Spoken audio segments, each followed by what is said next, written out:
भी घनी हो चुकी थी। हवा में वो अजीब सी गंध, जैसे किसी ने पुरानी मिट्टी में खून मिला दिया हो। मैं उस बरगद के पेड़ की तरफ बढ़ने ही वाला था कि अचानक मेरे पीछे किसी के पैर घसीटने की आवाज आई। मैं मुड़ा, लेकिन वहां कोई नहीं था। पेड़ के नीचे वही पुरानी कच्ची मिट्टी और वो अजीब सा गड्ढा, लेकिन इस बार उसके अंदर से आती हुई आवाज साफ थी। क्यों लौट कर आया? मेरे पूरे शरीर में सिहरन दौड़ गई। मैंने डरते हुए मोबाइल की टॉर्च जमीन पर डाली और अचानक मिट्टी के अंदर से एक हाथ बाहर आया, लेकिन उस हाथ में 5 उंगलियां नहीं थीं, सिर्फ 3, लंबी, काली और टेढ़ी।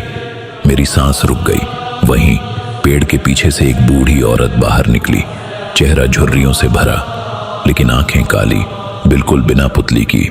उसका शरीर ऐसा लग रहा था जैसे अभी अभी मिट्टी से निकाला गया हो। उसने कहा, तू क्यों आया? तेरा परिवार इसलिए भाग गया था क्योंकि तू चुना गया था। मुझे समझ नहीं आया कि कौन चुना गया, क्यों? वह धीरे से मुस्कुराई। बरगद का पेड़ खून मांगता है, हर 15 साल में एक बच्चा।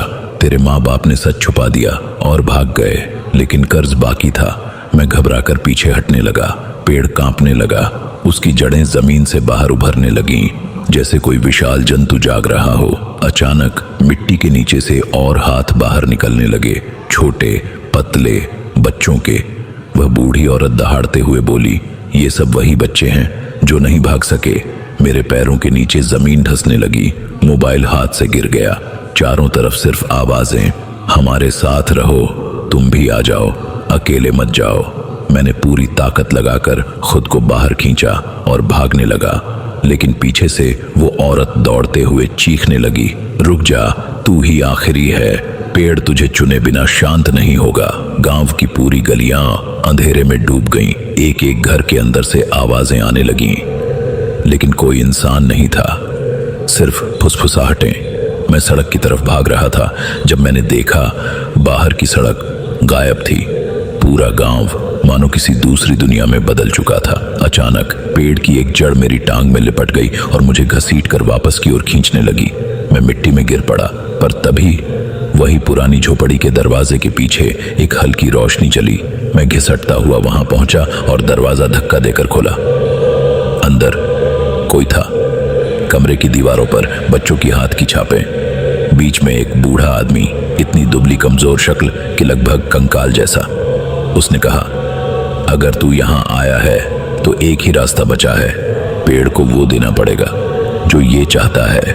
मैं चिल्लाया, वो मुझसे क्या चाहता है? वह धीरे से बोला, तेरा नाम। मैं घबरा गया।